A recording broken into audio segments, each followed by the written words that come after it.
You ever feel like some companies just get you, while others seem to be on a completely different planet?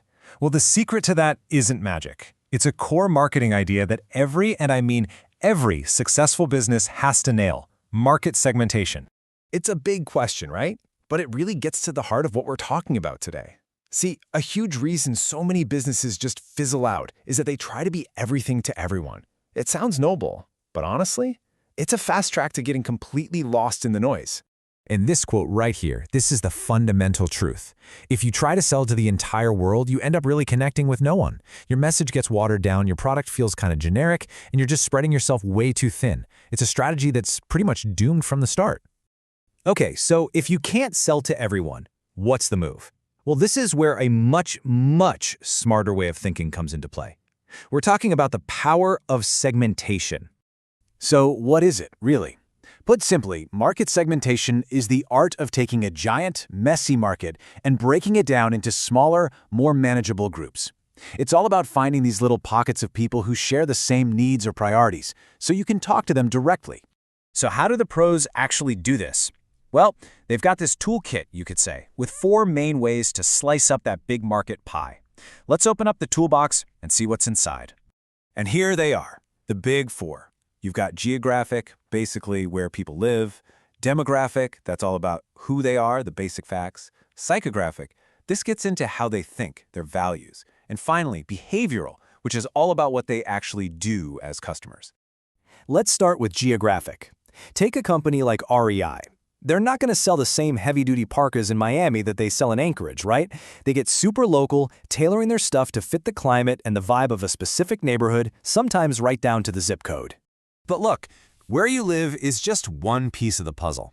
To really make a connection, marketers have to know who you are. And that brings us to the most common method of all: demographics. Let's talk about age for a second. It can be a really tricky variable. When Honda launched the Fit, yeah, they were aiming for young Gen Y buyers. But they found something fascinating. Their ads were also grabbing the attention of psychologically young baby boomers. So what did they do? Brilliantly, they just started targeting both at the same time. Income is another huge demographic factor. Right now, marketers are seeing this hourglass market take shape, where people are either buying premium stuff or discount stuff. Levi Strauss saw this happening and adapted perfectly. They created their high-end lines for fancy stores and their signature line for places like Walmart, totally avoiding that trap of being stuck in the disappearing middle. And of course, there's the generation you belong to. Every single cohort has its own unique vibe. Think about Gen X. They grew up in some pretty challenging times, so they tend to be super self-sufficient, individualistic, and they can smell hype from a mile away. It's exactly why a band like the Foo Fighters speaks to them. It's just authentic, no-nonsense rock, which is a perfect fit for a generation that wants the real deal, not a sales pitch. Now, this is where it gets really interesting. Let's talk about the sheer economic power of the baby boomers. These guys control a staggering amount of the wealth, but they absolutely can't stand a hard sell. For any marketer, that's a huge flashing sign. You can't just push your product on them. You have to earn their trust, day in and day out. So, moving on from demographics, we get into psychographics. This is the why behind what we buy. A classic tool here is something called the VALS framework. It basically sorts people based on what truly motivates them. Are you driven by ideals, maybe buying things that are sustainable? Or by achievement, looking for stuff that shows off your success? Or maybe by self-expression, picking brands that let you be you. Figuring that out is like getting the key to a consumer's brain. But, it's not just about how people think, it's also about what they actually do. And that's where our last tool, behavioral segmentation, comes in. The marketing funnel here shows it perfectly. It's all about tracking how a company can move a customer along a journey, from just being aware of a product to maybe trying it to eventually becoming a loyal, regular user. And you have to talk to them differently at every single stage. Okay, so all that theory is great, but let's see how this all clicks together in a massive real-world success story. We're going to look at how Gillette completely owned the women's shaving market. Now, Gillette didn't just take a men's razor and paint it pink. No way. They did some serious research and found that women have totally different needs. Like, for instance, they're shaving a way larger surface area, and they're doing it in a wet, slippery shower. So they designed a product for that specific situation.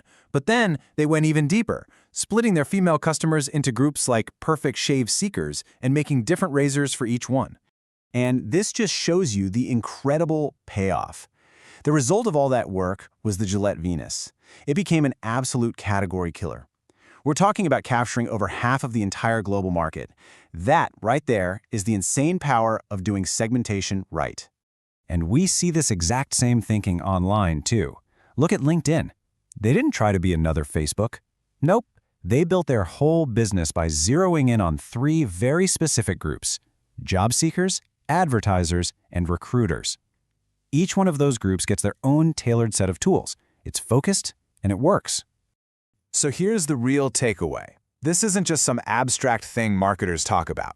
Segmentation is actively shaping the world you experience every single day. Seriously, just think about it for a second. Those ads that follow you around online, the way the milk is always at the back of the grocery store, the emails that land in your inbox, it is all a result of some company putting you in a specific segment and aiming a message directly at you. Which kind of leaves us with one final thought to mull over.